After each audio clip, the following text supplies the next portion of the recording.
Boa tarde, aí deve ser noite já, né?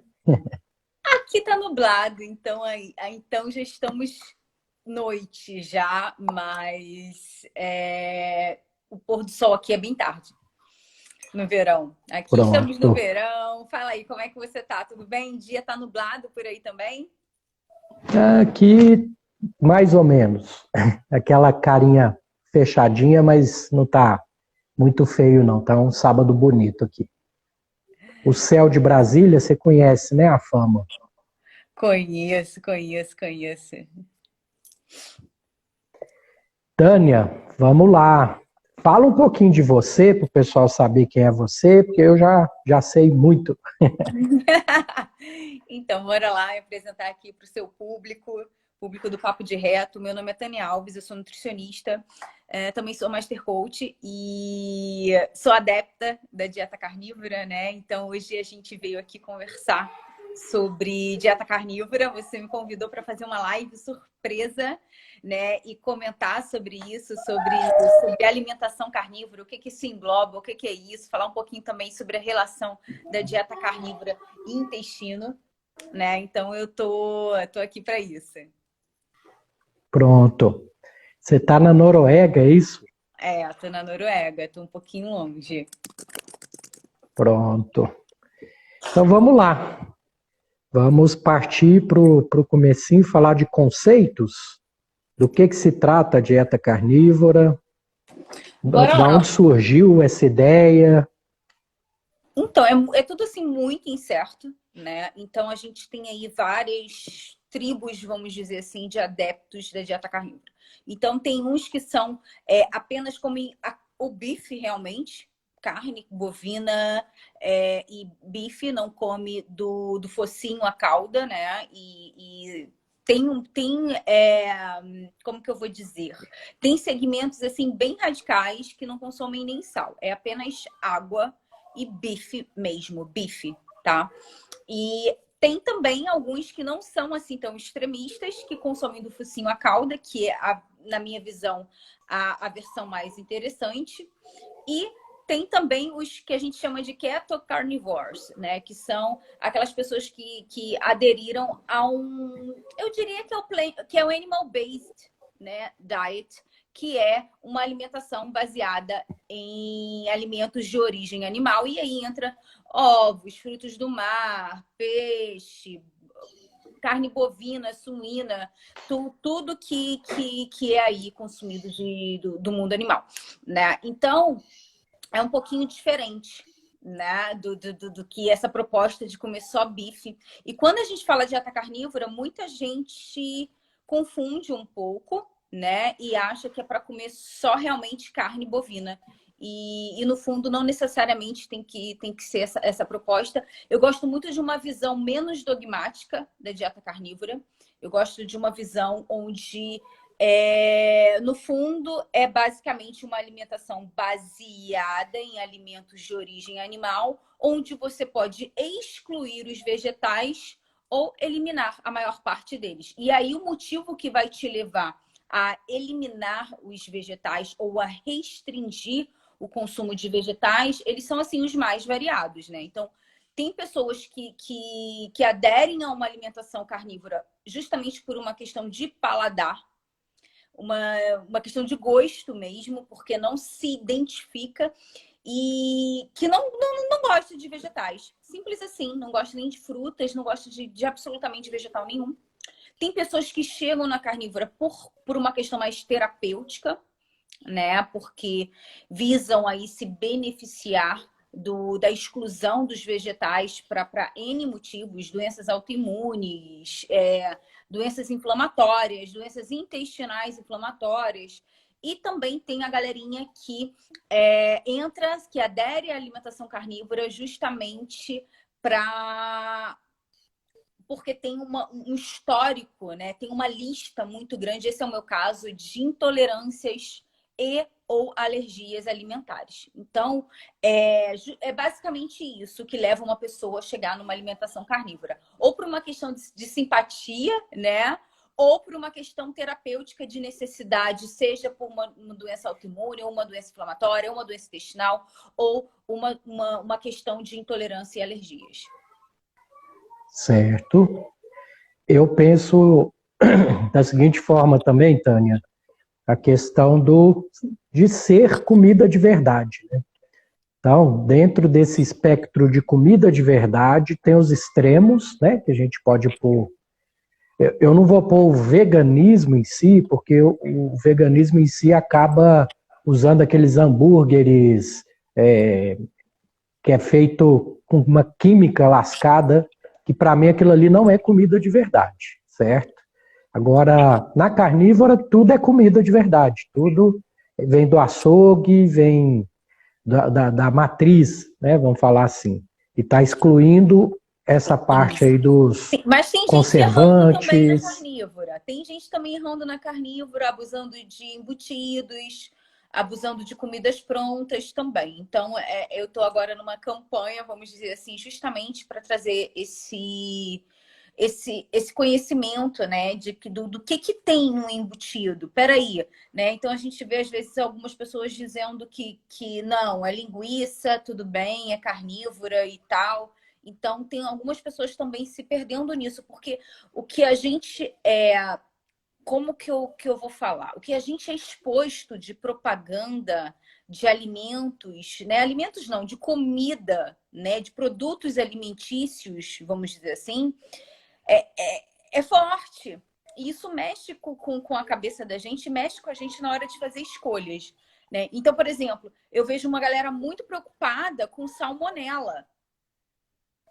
Exemplo do ovo e não sei o quê, mas, gente, por exemplo, aqui na Noruega, o maior outbreak, assim, o maior escândalo envolvendo salmonela foi justamente com castanhas. Né? Então, não é dito, né? Parece que é Interessante. só o ovo, é só a carne que é capaz, né, de você se contaminar com salmonela, quando, na verdade, vegetais também, né? Você corre também esse risco. Eu acho que é um risco até maior, porque você come muito mais do reino vegetal cru do que do reino animal. Então, Verdade. tem ainda essas pequenas desinformações. Mas, assim, o que a gente prega não, porque não é igreja. Mas assim, o que a gente advoga, o que a gente tenta assim, disseminar em termos de conhecimento e incentivar é o consumo de comidas de verdade. E aí não importa se é do reino animal ou vegetal, né? Comidas de verdade. Certo.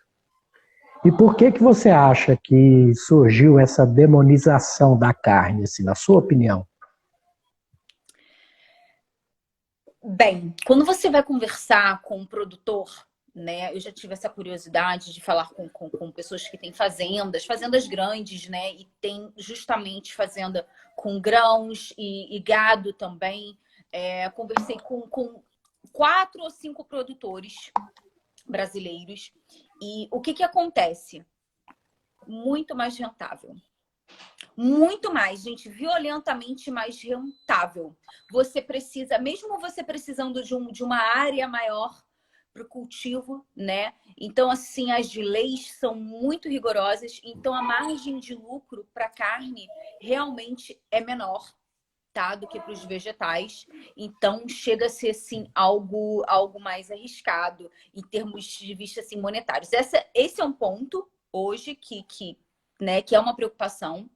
A gente também tem outros pontos, né, que fica um pouquinho complicado a gente especular aqui, né? Também não quero ser a maluca da teoria da conspiração, mas a gente sabe, né, que tem toda uma agenda, né, de ter coisas, alimentos que estejam na prateleira, que você possa estocar, que você não perca aquele produto, que ele fique na prateleira por muito tempo, né? Então, é muito complicado essa questão, né? Eu acho que, se eu for te dizer, se eu for chutar algo, né? É justamente por essa questão mais econômica. Não quero inventar também, ir muito adiante, falar, não, porque eles querem adoecer a gente para depois, além deles venderem um grão, também venderem um remédio para a gente. Tem gente que acredita nisso, eu acredito também em parte que seja isso, mas é muito complexo, né? A gente se afastou muito de uma alimentação natural, tá? Muito de uma alimentação natural.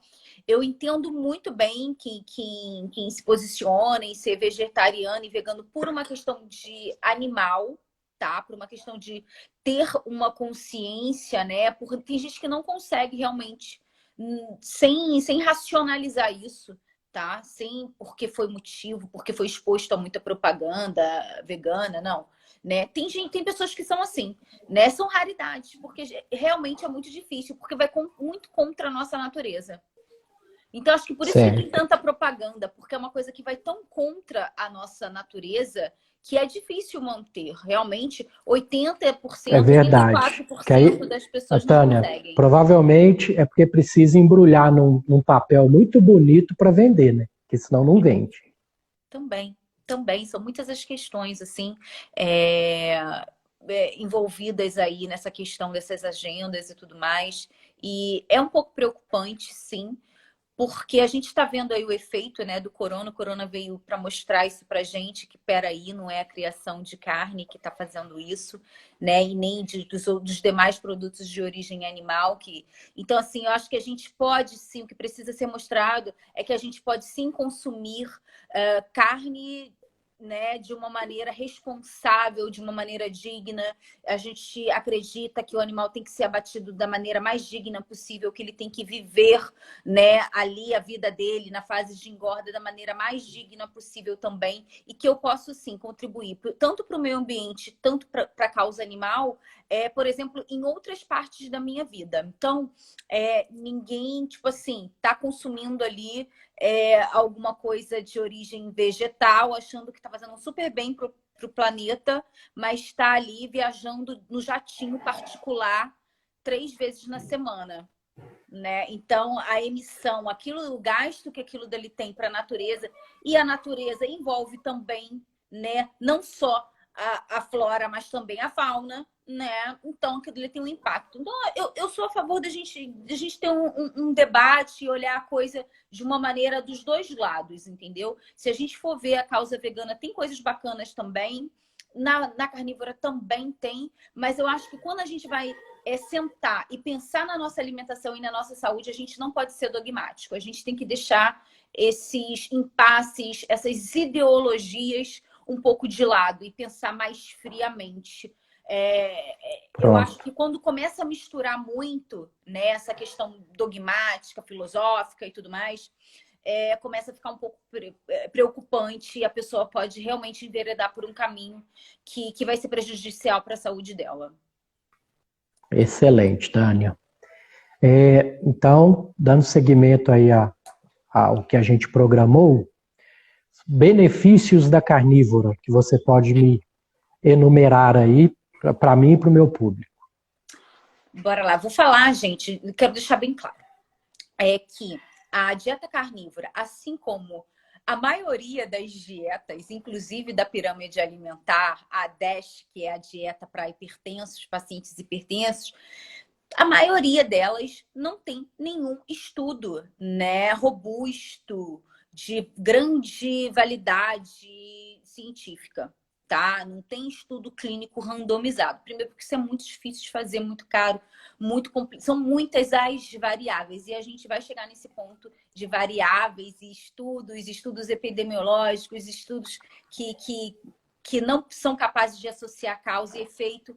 Então, assim, a gente não tem isso para carnívora, mas aí as pessoas vão falar assim, nossa, vocês estão fazendo uma coisa que não tem base científica. Calma aí, a gente tem toda uma história, né? Tem todo uma coisa, uma fisiologia, tem toda uma lógica fisiológica, né? Tem toda uma plausibilidade por trás disso que suporta não só a dieta carnívora, mas muitas outras dietas também. Então, a gente tem que pensar de uma maneira fora da caixinha, né? E ver Então, o que eu vou falar aqui são os relatos, é o que a gente encontra na prática, na minha prática clínica como nutricionista, como olhando também muitos relatos, vivendo como uma pessoa que vive a carnívora e que vive com outro carnívoro, né? Que teve a saúde restabelecida por conta da carnívora. Então, e agora já começaram a fazer estudos, sim, nesse sentido, para estudar a dieta carnívora, porque a nossa comunidade cresceu tanto no mundo que começou a ganhar voz. E tá difícil de negar, tá? Os benefícios atribuídos a uma alimentação baseada em alimentos de origem animal. Então, o que a gente mais vê? Vou contar aqui o relato do meu marido, né? Ele tinha muitos problemas de dores nas costas. Inclusive, a gente estava pensando, né? Já estava analisando a possibilidade dele fazer uma cirurgia, porque os níveis dele de inflamação eram altíssimos, altíssimos, e a dor era muito grande. Ele dormia. Eu chegava com ele no quarto, né? Eu durmo mais tarde que ele. Eu chegava e ele estava gemendo de dor. Ele dormia em constante dor. E era um quadro, assim, muito horrível e que a dieta carnívora reverteu muito rapidamente, em pouco tempo. Ele tinha uma imunidade muito ruim. Por quê? Porque além dele ter todo esse processo inflamatório rolando nele, ele também tinha um quadro de desbiose crônica desde a infância, que a gente não conseguia descobrir. Ele já tinha tentado a low carb, já tinha tentado a dieta cetogênica, já tinha eliminado o glúten, lactose, laticínios, realmente ele nunca tolerou, então ele nunca consumiu de maneira contínua. Então, ele já tinha feito essa exclusão de glúten, de lactose, de caseína, de carboidrato, de açúcar, e mesmo assim ele não tinha uma melhora no quadro dele. Já uma pessoa que já fez colonoscopia, que já fez endoscopia, fez tudo que você puder imaginar e nunca encontramos qual era o problema dele, né? E com a carnívora, ele demorou muito tempo para ele ficar bem na carnívora. E esse é o nosso próximo tópico, que é essa questão adaptativa do intestino dentro da dieta carnívora. Então, quando ele entrou na carnívora, ele demorou aí 1 mês a 2 para melhorar essa questão da microbiota. A inflamação foi bem rápida, tá? Acho que em algumas semanas os níveis inflamatórios e a dor foi embora. E aí ele restabeleceu a saúde dele e nunca mais ficou doente. Simples assim, Eurípides, nunca mais ficou doente. A imunidade dele não cai mais como era antes. É uma coisa assim incrível, incrível mesmo. E esse é o relato de muitas pessoas dentro da carnívora. Tanto nessa questão inflamatória, tanto na remissão de doenças autoimunes, tanto na questão intestinal também. Muita gente melhorando quadros de ou constipação ou diarreia. No caso do meu marido era diarreia, tá? Não era a constipação necessariamente. Então, esses são assim os benefícios mais atribuídos, fora os outros. Esses aqui são os mais terapêuticos, né? Gente que melhora a performance, melhora o índice de energia, melhora a composição corporal, maior clareza mental. Então, assim, são muitos os benefícios, né? Pequenininhos, mas os maiores, assim, eu diria que é justamente essa questão inflamatória, remissão de diabetes, desbiose, né? De reverter ou amenizar quadros disbióticos. Então, esses, assim, são os benefícios que a gente mais vê, além do sabor e da praticidade. Porque é muito prático ser carnívoro, né, gente? Então, a praticidade e essa otimização de tempo na carnívora também é uma coisa que é um benefício, não deixa de ser um benefício, porque é uma comodidade muito bacana nesse mundo moderno, nessa vida corrida. Agora não, né? Que estamos na pandemia, a coisa desacelerou. Mas é muito prático você não ter que descascar, não ter que deixar alface de molho no vinagre. E aí escorre, e aí seca, e aí pica, e come, não sei o quê. Tanta coisa, né? São tantos processos. Ou então descasca, corta ali em pedacinhos e assa, ou então refoga. Então, tudo isso também sai da dieta carnívora. Fica mais fácil no supermercado, fica mais fácil ir ir também fazer a sua comida, a própria comida em casa. Então, ganha-se muito tempo. Mas nem tudo são flores, né? E aí você pediu para mim para falar dos pontos negativos. E aí eu não sei, Eurípides, me diz, você quer um negativo sobre quais aspectos? Não, seria, vamos dizer, como se você estivesse falando com um leigo mesmo. Eu sou uma pessoa saudável. Eu tenho, vamos dizer assim, uma meat based, né? A minha dieta, eu como carne, não tenho problema nenhum com digestibilidade da carne, etc. Mas também não tenho problema com os vegetais. Você acha que eu teria algum benefício maior se eu ficar 100% carnívoro? Depende, por exemplo, de onde você está vindo, né? De onde você está vindo, qual é a sua rotina, qual é o seu poder aquisitivo, né? Se você é uma pessoa que viaja muito, que viaja pouco, que se tem uma vida social agitada, se tem uma vida social pacata, qual o nível, seu nível de atividade física, quais são os seus objetivos, né, estéticos. Então, por exemplo, se você chega para mim, né, não, eu sou um onívoro, né? Foi esse contexto, sou saudável, eutrófico, onívoro, e tô aqui querendo melhorar a minha performance. Eu quero ter mais energia, eu quero ter mais clareza mental, eu quero ganhar mais massa muscular, enfim. E não tenho tempo, tanto tempo assim. Pode ser que a carnívora você pudesse ter algum benefício, principalmente na parte de recomposição corporal, na parte de clareza mental, melhorar o sono, tá? Pode ser sim, Certo. tá? Até por ser uma dieta cetogênica, você tem todos os benefícios da cetogênica também, só que num grau assim mais acentuado. Entendi. Mas olha Excelente. só, se você tá bem, tá satisfeito, eu sou da seguinte filosofia: se você tá comendo comida de verdade, tá bem, tá saudável, tá se sentindo bem, não se mexe em time que tá ganhando. Simples assim. Eu não acho que tem que empurrar a carnívora goela abaixo das pessoas. Não vejo sentido nisso. Não vejo lógica nisso. Mas Ótimo. vejo como algo muito interessante do ponto de vista terapêutico, principalmente.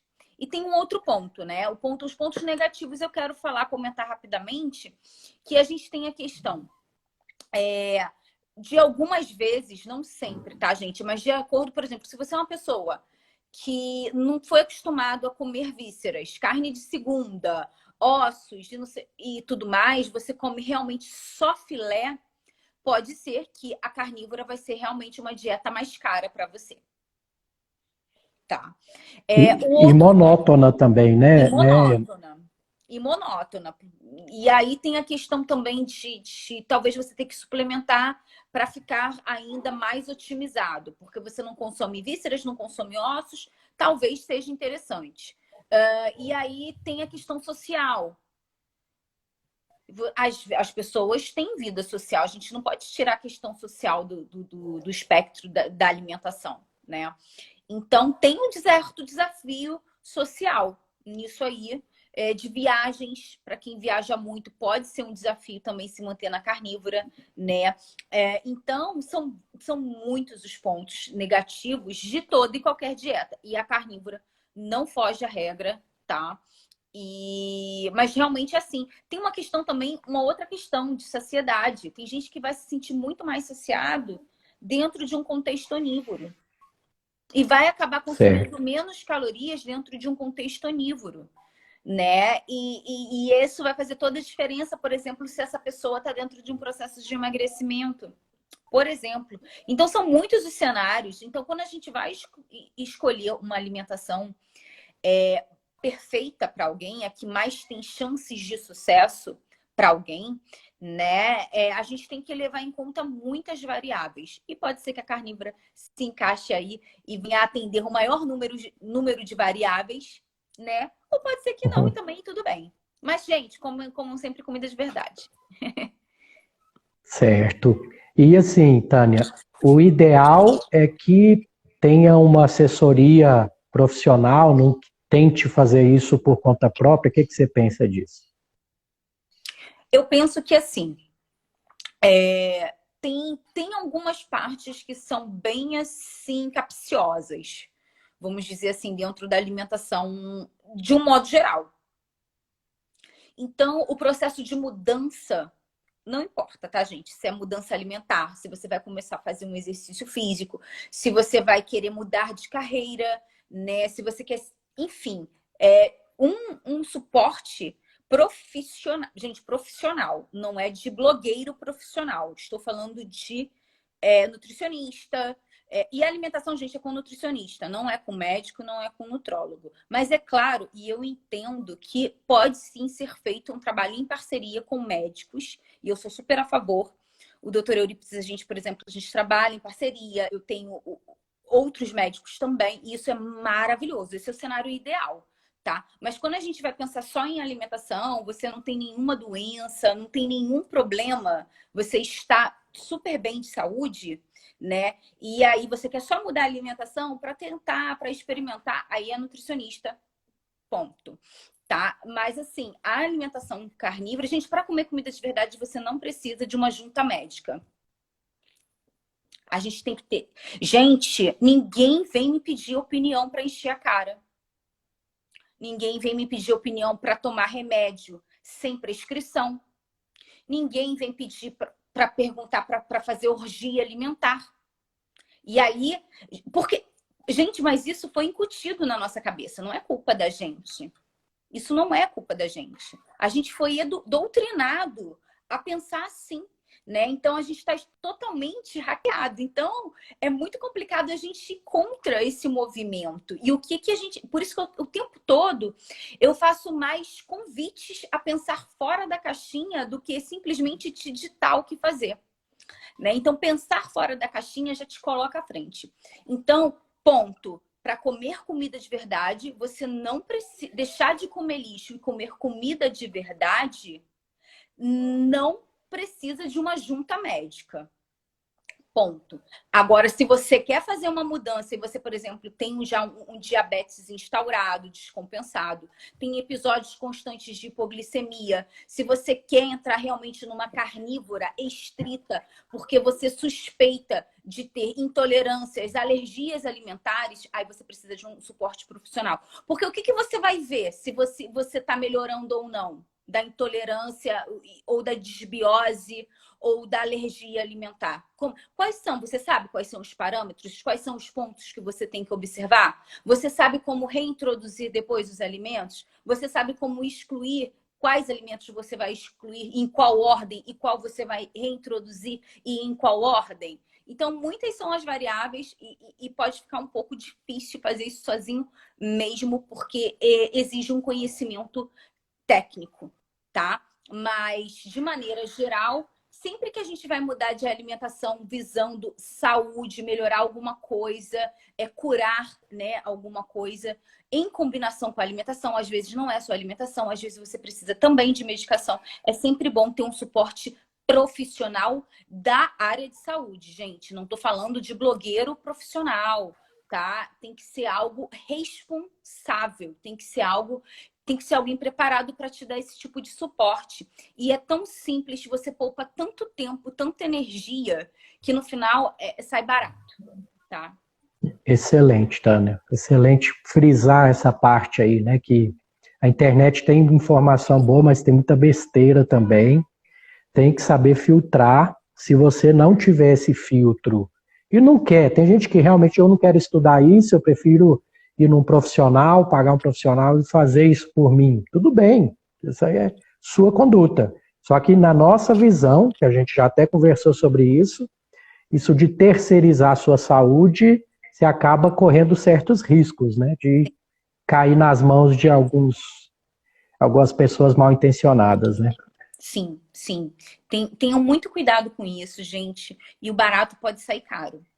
O barato pode sair caro. E a gente tem que ter muito zelo pela nossa saúde. É aquilo que você comentou agora, né? O ideal é que você sempre estude também. Não é que você vai contratar um profissional para te ajudar, para te auxiliar, que isso te Redima, né? te dispense de você também se ter conhecimento. Porque como é que você vai interagir com o seu médico, com a sua nutricionista?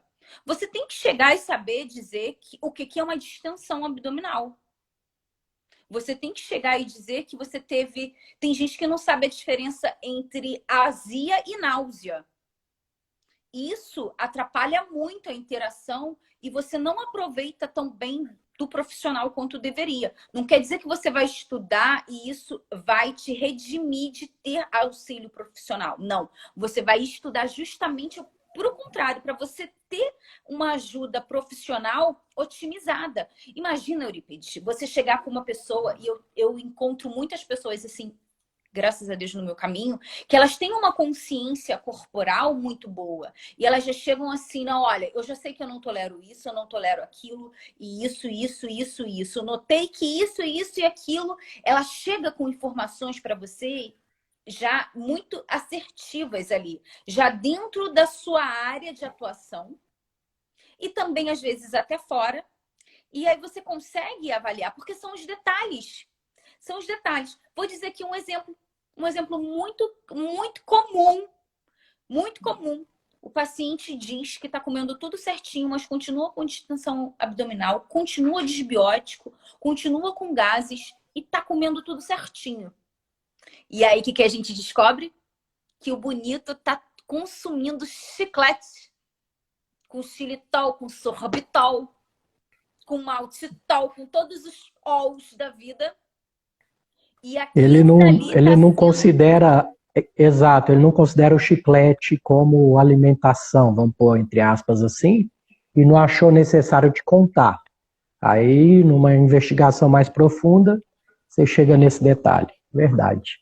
Né? Então, assim, mas se você já é uma pessoa bem informada, você já vai estar ligado em toda e em qualquer embalagem, até a do chiclete.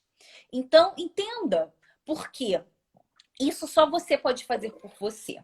Porque é você que está dentro do seu corpo. Você tem que ser o doutor do seu corpo. Você tem que ser doutor no sentido da palavra de doutorado, de quem estudou muito sobre um assunto específico.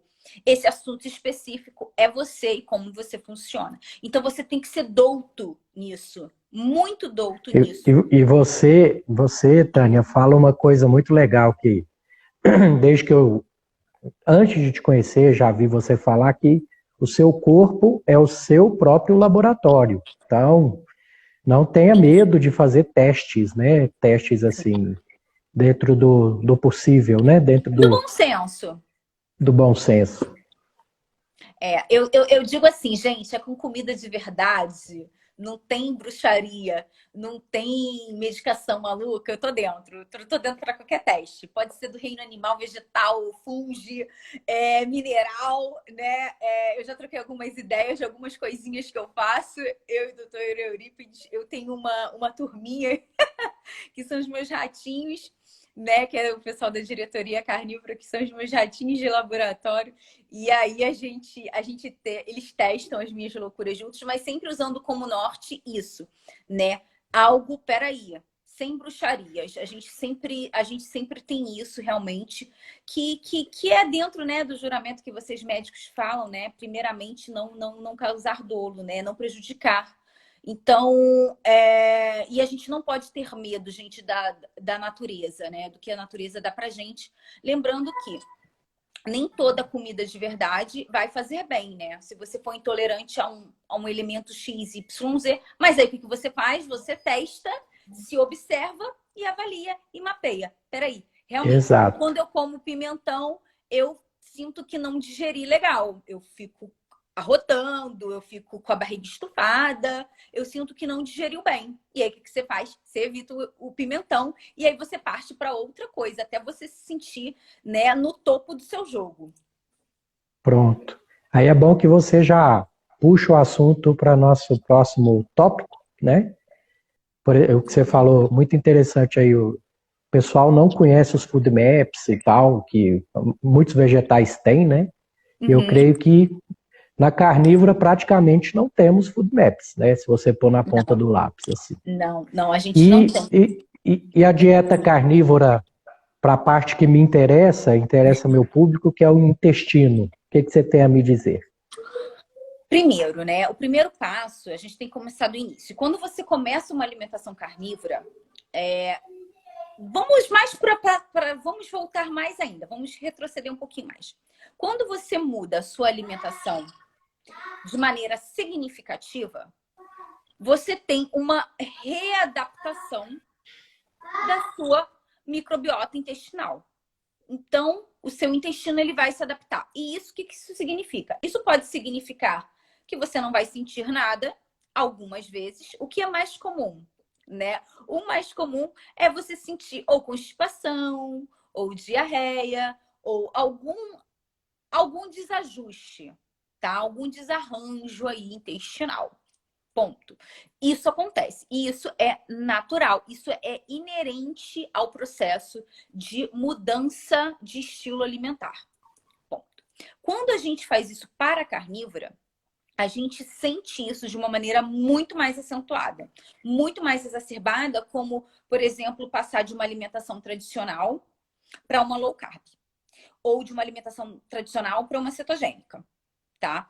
E quem, por exemplo, sai de uma cetogênica e vai para uma carnívora, sente muito menos do que quem tá vindo, né, de lá da Carbolândia, de lá da Lixolândia, né, tá comendo tudo e mais um pouco, tá consumindo álcool, tá exposto aos mais diversos disruptores intestinais e aí chega numa alimentação extremamente limpa, extremamente com poucos resíduos, né, sem fibras, ou praticamente sem fibras. Tem algumas pessoas que consomem uma quantidade pouca, mas ainda consomem, né, fibras. Então, é diferente. É diferente e isso tem um preço. Algumas pessoas sentem constipação, outras acham que sentem constipação. O que é achar que sente constipação? Né? Eu atendi uma pessoa ontem que falou isso. Ai, eu tava constipado. Eu falei assim, você tava constipado mesmo? Ou você estava grilado de não estar indo ao banheiro? Ele não, Tânia, eu estava grilado de não ir ao banheiro. Era algo mais psicológico do que um desconforto físico, fisiológico, né? Então, a constipação, ela tem toda uma característica. Não é só não ir ao banheiro, é não ir ao banheiro e ter um desconforto, distensão abdominal, gases, dor, né? Dor retal, inclusive. Então, a gente tem aí todo um emaranhado de coisas para constipação. Não é só não ir ao banheiro, tá? Dor ao defecar, né? Também faz parte. Então, a gente... esse quadro pode acontecer, né? De você realmente ficar constipado ou de ser só, tipo assim, não ir ao banheiro e você ficar grilado achando que tá constipado, tá?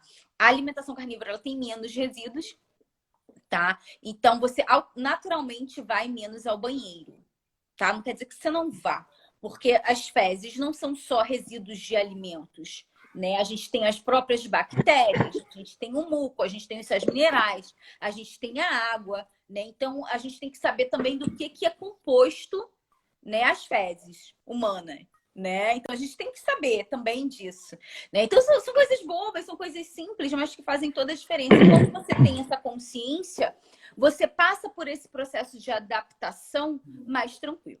E aí, a gente tem outro extremo, que é a diarreia. Tá? Que também pode acontecer, porque, mais uma vez, as bactérias lá do seu intestino estavam acostumadas com um perfil específico, né? Vou inventar aqui, onde você consumia 10 gramas de fibras, proteína 50 gramas por dia, gordura 30 gramas por dia. Números fictícios. Então, a sua microbiota, ela estava arranjada para aquilo dali. Ou desarranjada também. Ou talvez não estava dando conta disso aí também, por isso que você teve que mudar a alimentação, né? Mas essa questão adaptativa, ela é muito normal, muito natural e tende a se estabilizar.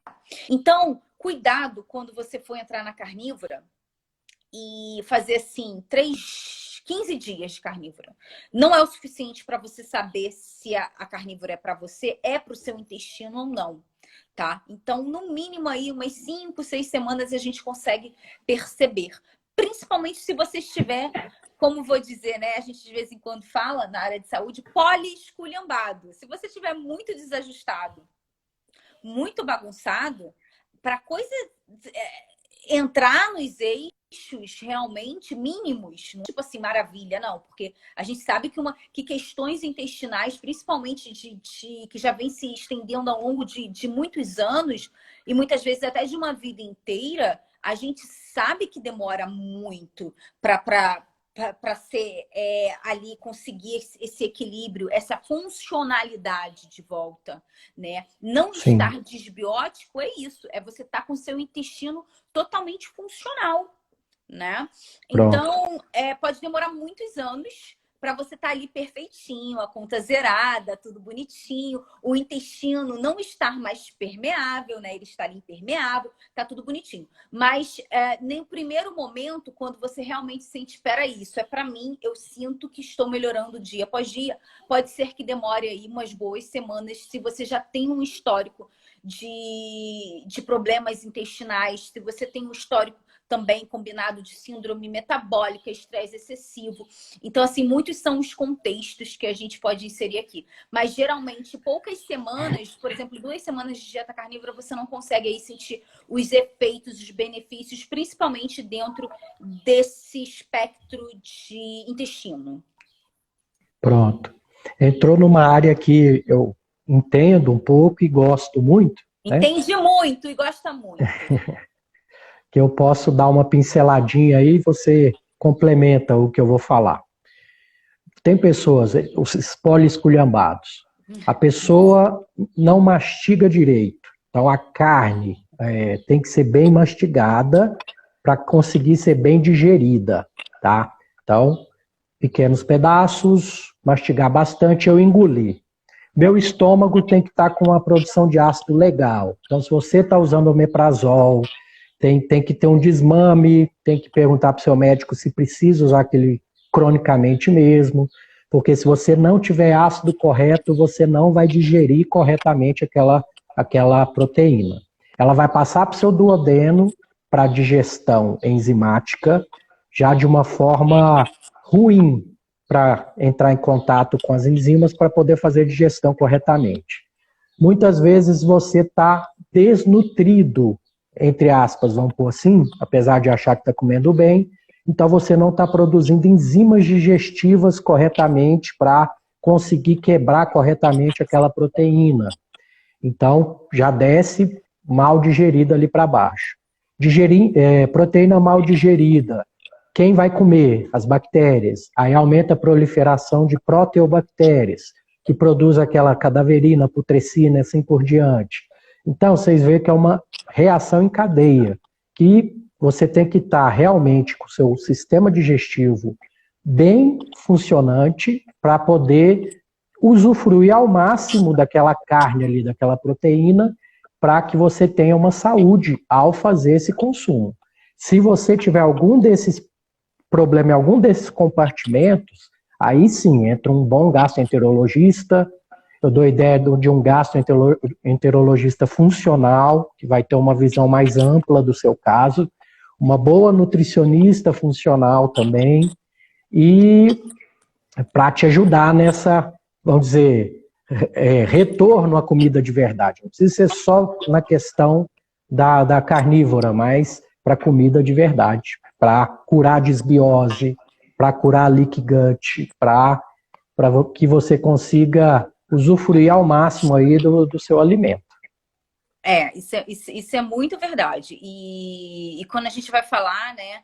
E esse é, na verdade, o último tópico que eu ia falar, mas depois eu falo de novo em outro contexto. Mas nem todo problema intestinal é de origem intestinal. Alimentar, não é, na verdade, alimentar. Não necessariamente vai iniciar ali, né, no trato digestivo. Então, você que fala muito disso, né, amigo, a gente tem a questão, alguém comentou aqui que tem síndrome do intestino irritável. Então, a gente sabe, né, que você fala muito do nervo vago, isso é sensacional, fenomenal.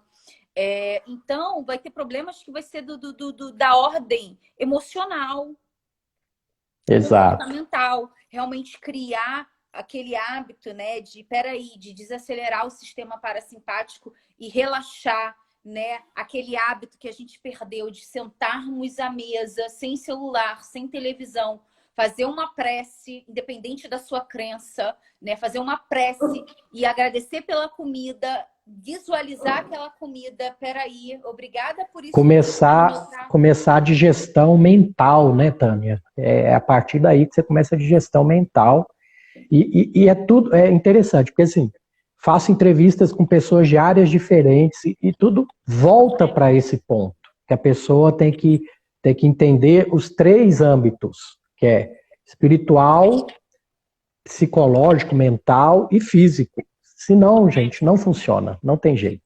Não, não tem jeito, não tem jeito. Independente aí da sua alimentação, enfim, se você for consumir aí, vamos dizer que você encontrou um bom profissional, um bom gastro, e aí ele vai te passar enzimas, vai te passar N enzimas, N coisas, e no final das contas você não vai melhorar porque a questão emocional não foi sanada. Muitas vezes é emocional, outras vezes é espiritual. E, gente, espiritual não quer dizer em uma igreja, tá? Espiritual é tudo que transcende a sua existência na Terra, né? Tudo que tem esse sentido de legado, de visão, de pós, né? Que é o que vai ficar aqui depois que você se for, né? Então, não necessariamente tem a ver com religião, com essa espiritualidade dentro desse ponto de vista, tá? Então, a gente não tá aqui dizendo que você tem que ir na igreja para melhorar seu intestino, não. Pode ser que seja, né? E também não estamos dizendo que não, né, tá? Também Exato. não estamos dizendo que não. Né? Mas essa questão do intestino é muito legal e eu tô muito fascinada, tenho estudado muito sobre ela. E eu tenho encontrado pessoas no meu caminho para realmente seguir e aprender mais. Eu tenho você para trocar ideia, eu tenho Ana Marta Moreira, né?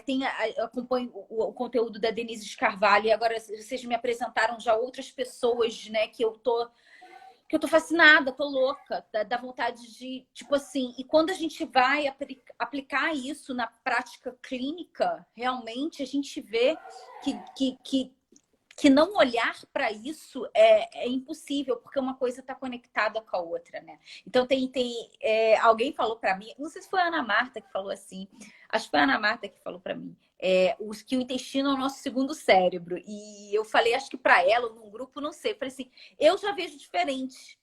Eu já acho que o intestino é o cérebro do cérebro. Verdade. Porque tá muito conectado. Se você for ver na questão do nervo vago, 80% das fibras, elas são aferentes. Elas chegam para o cérebro, tá? Mas sobem. E só 20%. A informação sobe. Exato. Exato. Sim. E isso é fascinante demais. E é muita coisa para aprender. Eu estava conversando com um amigo médico antes de entrar nessa live e a gente estava falando de doença celíaca e eu mostrei para ele algumas fotos, né? Falei assim, aqui que eu estou estudando agora para a live, né? Eu estou aqui vendo aqui os pontos que eu vou conversar sobre. Aí eu mandei fotos de cocô, fotos de coisa. Aí ele, nossa, que legal! Eu também me interesso muito, quero aprender muito. E é fascinante demais entender e investir na sua saúde intestinal. E aí vem o nosso último tópico, né? Que é das fibras, né? Falar um pouquinho sobre, Exato. Sobre as fibras. É bem polêmico esse tópico, né? Porque já teve colegas aí que teve discussões fenomenais comigo, como que um proctologista vai falar mal de fibras? Eu falei, não estou falando mal, eu estou pondo um outro ponto de vista. E vamos ouvir o seu ponto de vista agora, Tânia. Então, os estudos, a gente não... Aí eu vou dizer aqui, eu quero deixar bem claro. Os estudos que temos hoje, tá? Relacionados à fibra, estudos, né? A gente não pode nem dizer que ela é filã e nem dizer que ela sozinha é mocinha. Então, uma coisa é você... de novo, vamos pensar fora da caixinha, tá? Fora da caixinha. A caixinha diz o quê? Que fibra vai ser sempre bom, sempre para todo mundo. E a gente sabe que saúde intestinal, quando a gente fala de saúde intestinal, todo mundo não existe. Não existe. é uma coisa extremamente individual, né? Eu digo que intestino, né? Ana Marta, a gente é muito parecida nisso aqui. É igual impressão digital. Cada um tem a sua. Então, é muito complicado ditar que a fibra é para todo mundo. O que os estudos mostram hoje? Alguém perguntou aqui de câncer de cólon e tudo mais. Os estudos que a gente tem hoje são aqueles estudos epidemiológicos baseados em questionários alimentares. O que quer dizer esse questionário alimentar? Tânia, quanto de carne no último ano você comeu por semana? Quantas vezes você comeu carne vermelha por semana? E aí, carne vermelha, meus amados, meus queridos, estão me ouvindo ou estão me assistindo? É tudo, inclusive embutidos. Então, entra no mesmo balaio. Então, acaba se misturando tudo a mesma coisa. Então, não tem como eu estabelecer uma causa e efeito, dizer que comer carne vermelha causa câncer de colo, como eu não tenho como dizer que simplesmente consumir fibras vai te trazer mais saúde do colo. O que as fibras são, na verdade? As fibras são um marcador de confusão dentro desses estudos. Que, na verdade, a pessoa que quer comer bem, que está mais preocupada com a saúde, ela ouviu a vida dela inteira que é importante comer frutas, vegetais, e legumes, e verduras, e nananana. Então, automaticamente, é uma pessoa mais preocupada com a alimentação no geral. E quando você consome, e aí vamos a um outro ponto. Quando você, que aí, gente, são estudos diferentes, tá? São muitos estudos referentes a isso. E aí, quando você vai ver, né, a fibra também, em outros estudos, ela é um marcador de quê? Que você comeu menos amido refinado. Você comeu fibras e não teve espaço para os carboidratos refinados. E lógico que o que acontece, meus amores, meus lindos e minhas lindas? Mais saúde, menos câncer, claro. Né? Então, existe todo um contexto, toda uma narrativa, toda uma história a ser contada. E aí, tudo bem, isso aí é um ponto. Tá? E aí, novamente, não estou nem dizendo, nem endeusando a fibra e nem demonizando a fibra. Estamos pensando fora da caixinha. E aí temos um outro elemento que falam, né? E aí tá na área mais do Eurípides. Não, que precisamos de ácidos graxos de cadeia curta para fornecer energia ao cólon. E como que a gente consegue esses ácidos graxos de cadeia curta através das bactérias que fermentam as fibras no nosso intestino? E aí a gente tem, enfim, né, por exemplo, o butirato, tá? Como fonte de energia. E aí vem uma outra discussão. Não quer dizer que o meu corpo é capaz de usar algo como fonte de energia, que essa seja a única opção para ele. Exemplo, álcool. O álcool fornece para a gente, por grama, 7 calorias. Mais até do que a proteína. Então, quer dizer que o álcool é melhor? Não. Mas o nosso corpo vai metabolizar e vai usar aquela energia. Mas não quer dizer que só por isso ele vai ser melhor. E o que a gente tem... Agora, vamos voltar aí. Vamos voltar para o contexto de dieta carnívora, que é para isso que eu estou para falar aqui hoje. Na dieta carnívora, você tem um contexto cetogênico. E, né, um dos metabólitos, gente, metabólitos é um subproduto a partir da metabolização, né, do butirato. É o quê? É um corpo cetônico.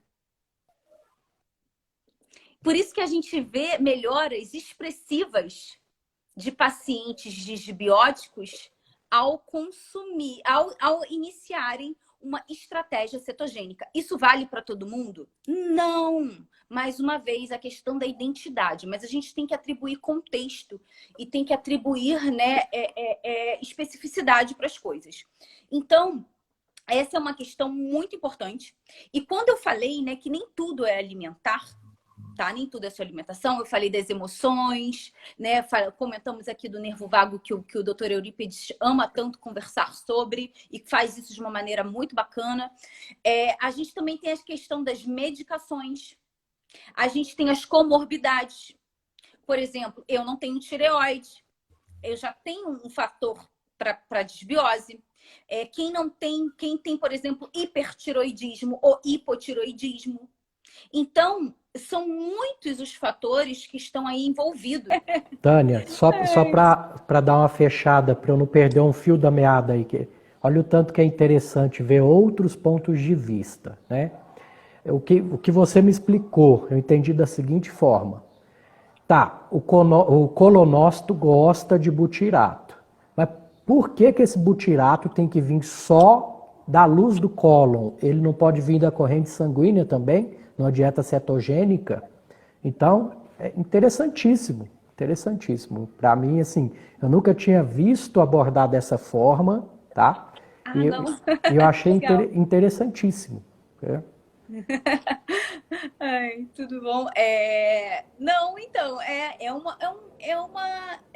aquilo novamente, né? A gente tem que estar aberto para pensar fora da caixa, não só como profissional da área de saúde, mas também como paciente, né? Então, quando a gente começa a ver de uma maneira mais crítica, né, todas as questões envolvidas na nossa saúde e olhar também, né, não só para essa parte de fisiologia e tudo mais, que cabe mais a nós, profissionais da área de saúde, mas também como pacientes. O que eu posso fazer para melhorar? O que no meu estilo de vida eu posso fazer para melhorar? Então, a gente sabe que até o nível de atividade física pode ter um impacto positivo na nossa saúde intestinal. Então, assim, muitos são os pontos que a gente pode abordar para melhorar a nossa saúde intestinal.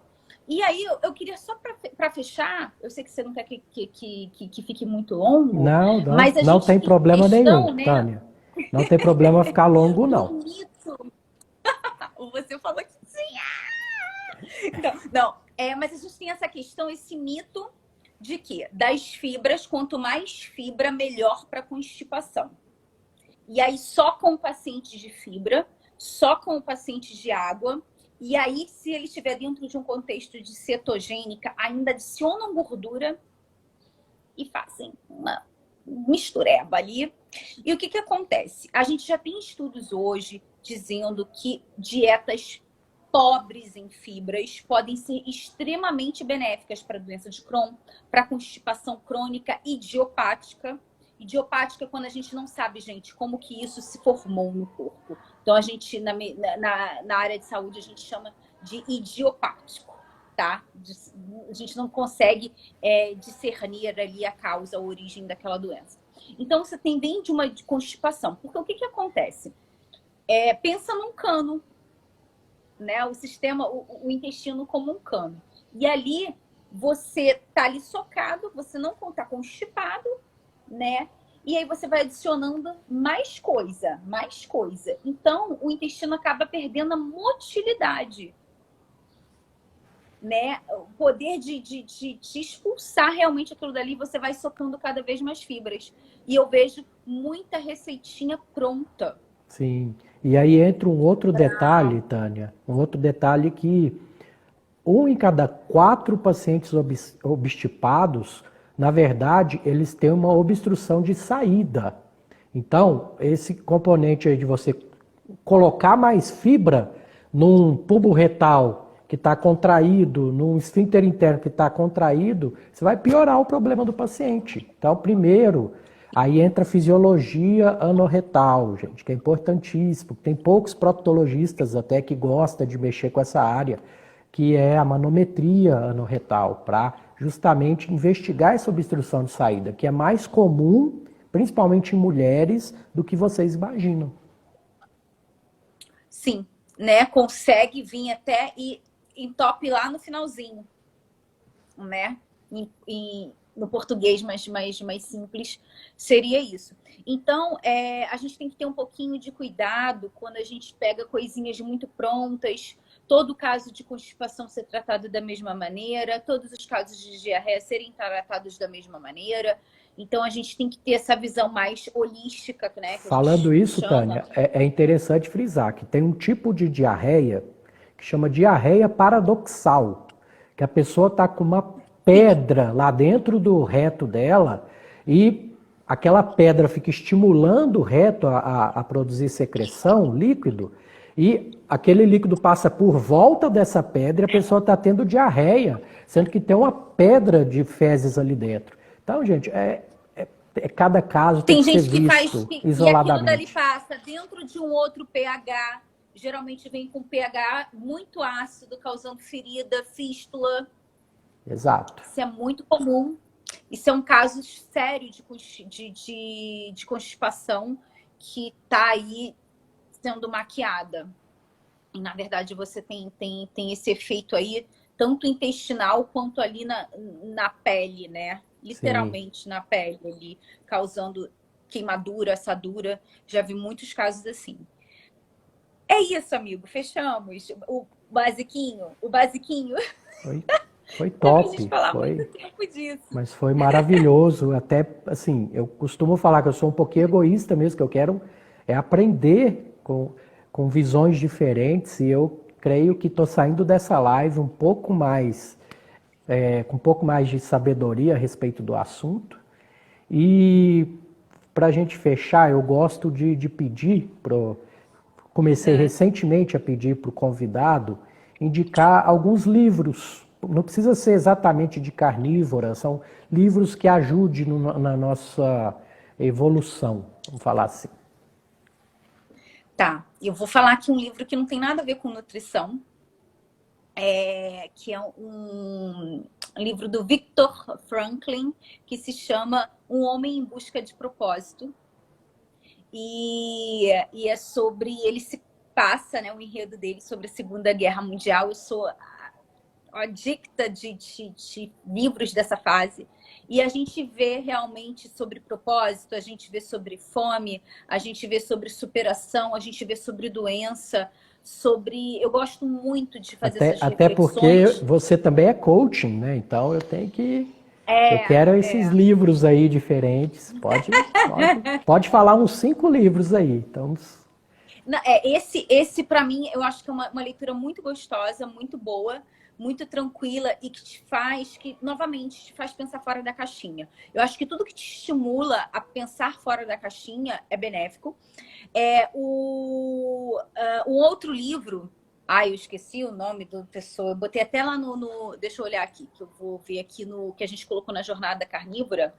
Eu esqueci do autor dele, mas A Vantagem da Felicidade. Deixa eu ver assim. O Benefício da Felicidade, do Shawn Achor, tá? Que é maravilhoso, que é baseado na psicologia positiva, né? E eu acho, para quem, principalmente para a galera da síndrome do intestino irritável, pode ser extremamente legal você ter essa noção de como... A gente aprende muito sobre depressão. A gente sabe muito sobre a fisiologia da depressão. A gente sabe muito sobre a fisiologia do toque, da ansiedade, daquilo dali que aflige a gente. Mas espera aí, como é que a gente vai querer ser aquele pontinho feliz fora da curva? Então, assim, é sensacional, tá? O Benefício da Felicidade, Shawn Achor. É muito legal mesmo esse livro. Sobre nutrição, deixa eu pensar aqui um livro sobre nutrição. Eu acho que Sem Medo da Gordura é um livro bacana de ler. Gordura Sem Medo, da Nina Teicholz. Gordura Sem Medo? Sem Medo da Gordura. Gordura Sem Medo, gente, desculpa. Pode ser bastante interessante, tá? Ler esse livro. Eu acho que ela, como escritora, é muito boa. E O Poder do Hábito. Vou dizer aqui O Poder do Hábito. Então, essas são as minhas 4 recomendações. Totalmente diferente, uma distinta da outra. Mas eu acho que são livros que realmente agregam na nossa vida. Excelente. Quer dar um recadinho final para a gente finalizar? Meu recadinho final. Seja você aí, o seu estilo alimentar que você escolheu para seguir. Coma comida de verdade. Explore-se no sentido de autoconhecimento. Não só o autoconhecimento né, de quem você é, de como o seu corpo funciona, mas de quais são os seus gatilhos, do que faz você se movimentar, o que faz você ser mais feliz, o que faz você ser uma pessoa mais plena, realmente. Então, esse autoconhecimento do ponto de vista da inteligência emocional, ele vai fazer toda a diferença, tanto nas suas questões alimentares, como nas suas questões de carreira, de relações interpessoais. Então, a gente é tudo isso, gente. A gente não é só o que a gente come, a gente é também o que a gente pensa, o que a gente lê, o que a gente faz, as pessoas que a gente interage, a energia que a gente passa. Então, a gente é tudo isso, né? Então, a gente tem que equilibrar tudo isso. E o autoconhecimento, para mim, é uma das chaves, muitas são as chaves, é uma das chaves para a gente ter uma vida plena no sentido mais amplo da palavra plenitude mesmo. É isso. Tânia, a gente é o que a gente digere no intestino, no coração e no cérebro. Em resumo, é isso. Exatamente. Então, fechamos bem. Muito grato aí pelo seu tempo. Como sempre, muito solícita. Sempre que eu solicitei, você esteve presente. Essa amizade vai continuar. Aquele projetinho surpresa lá, acabando esse Covid, a gente coloca ele em prática. Vamos sim, colocar muitos planos em prática. Fica com Deus, gratidão sempre e carpe diem. Obrigada. Obrigada, amigo. Tchau, tchau. Prazer. Muito obrigada a todo mundo que assistiu até aqui.